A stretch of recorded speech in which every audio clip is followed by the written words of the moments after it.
All right, well, this time of year, we know thousands of college kids in our area, they head back to school. Well, for the freshmen, it is an entirely new experience and often kind of a different transition. So we thought we'd share some tips on how to make that transition a bit easier. Joining me now is Tawan, an expert on the topic. First of all, good morning. We know it's early. Thank you. Thank you. Now, you're a former college administrator. You've written a book. So let's kind of talk and start with the top 3 mistakes that parents and students tend to make going into that first year of college. Well, I think one of the biggest mistakes that students tend to make is not drafting a roommate agreement. And what this will do is sort of save you the trouble of miscommunicating with your roommate. I mean, one of the biggest mistakes I see. Another mistake that I see with many students is not renting their textbooks as opposed to buying their textbooks. So renting your textbooks, that's a good idea. And then sometimes we know that you tend to take harder classes when you probably shouldn't, or maybe trying to go home every weekend. Yep. Stay away from going home every weekend. You know, try to adjust as soon as you can. It won't be easy, but try to adjust. Yeah, because that's going to make the transition harder. And obviously trying to take harder classes, you do that because you're thinking, oh, let me get the hard ones over with, but it's all new. Yeah. Take your time, right? Kind of work your way into it. One of the big stressors for a lot of freshmen is picking a major. So what tips do you have to make sure, students are picking the right major?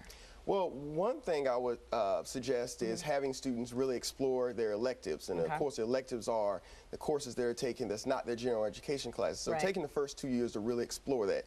The other possibility is interning and taking advantage of service learning opportunities. And then, of course, you also mentioned don't rush it. Don't rush kind of making a decision to get that, to come up with that major. Yeah, it takes some time. You don't want to end up in a job that you end up hating. Of course. No, you do not. Another big stressor, paying for college. So what are some ways to avoid college debt? Because, student loans, they add up.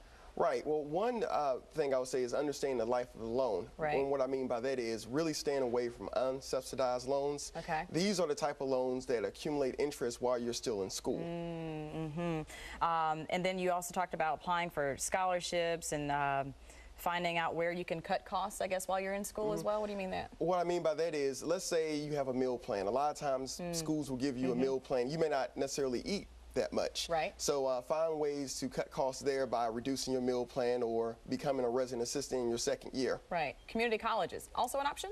Also an option, a great option, particularly if you want to save thousands of dollars the first 2 years, because typically your general education courses are going to be the same no matter where you go. And even if you do start at a 4-year, you can still take courses over the summer. Right.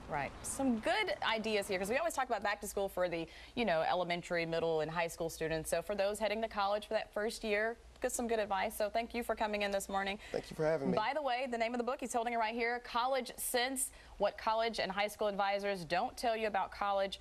Some good advice here for us this morning. Thank you. Thank you. Good stuff for everyone out there that's heading back to school. All right.